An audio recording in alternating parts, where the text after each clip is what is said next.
আমি সরকারি নীতি নির্ধারণে নাই, কিন্তু তাদেরকে বুঝতে হবে জনগণের অভিপ্রায় সেবাকে ডাক্তারিকরণ করলে স্বাস্থ্য ব্যবস্থার উন্নতি হয়। এটা ভুয়া, এটা মিথ্যা। সেবা ছাড়া স্বাস্থ্য কথাটার কোনো অর্থ নাই। দীর্ঘদিন যে সেবাটা পেয়ে এসেছে পরিবারের বাইরে, এমনকি হাসপাতালে, এটা শুধুমাত্র নার্সের কাছ থেকেই পেয়েছে।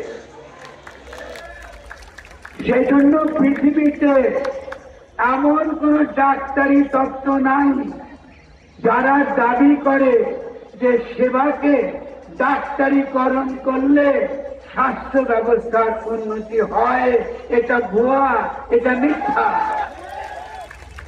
ফলে আমি খুবই দুঃখ পেয়েছি আমাদের এখন যারা এই আমাদের স্বাস্থ্য মন্ত্রণালয়ের দায়িত্বে রয়েছেন, তারা এই সহজ সত্যটুকু তারা গ্রহণ করতে পারছেন না যে বাংলাদেশের প্রথম ইমিউনিটি বুস্টার সমৃদ্ধ ফ্যান্টাস্টিক হ্যাপি এনার্জি বিস্কিট। সেবা ছাড়া স্বাস্থ্য কথাটার কোনো অর্থ নাই।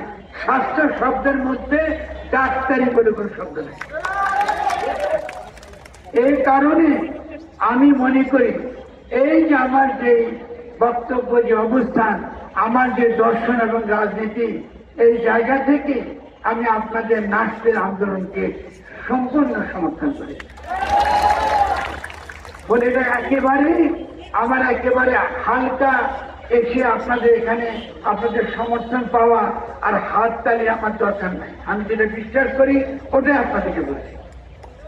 আমরা আশা করব আমার এই বক্তব্য ডক্টর ইউনূসও শুনবেন।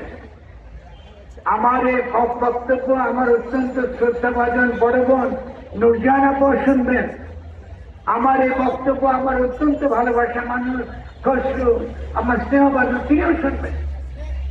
আমি সরকারি নীতি নির্ধারণে নাই, কিন্তু তাদেরকে বুঝতে হবে জনগণের অভিপ্রায়, জনগণের ইচ্ছা এবং সারা পৃথিবীতে স্বাস্থ্য নিয়ে যে আন্দোলন হচ্ছে, স্বাস্থ্য নিয়ে যে সকল চিন্তা ভাবনা হচ্ছে জনগণের পক্ষে, সেই চিন্তা ভাবনাগুলো কি করে আমরা বাংলাদেশে কায়েম করব, এটাই হচ্ছে আমাদের প্রধান প্রশ্ন।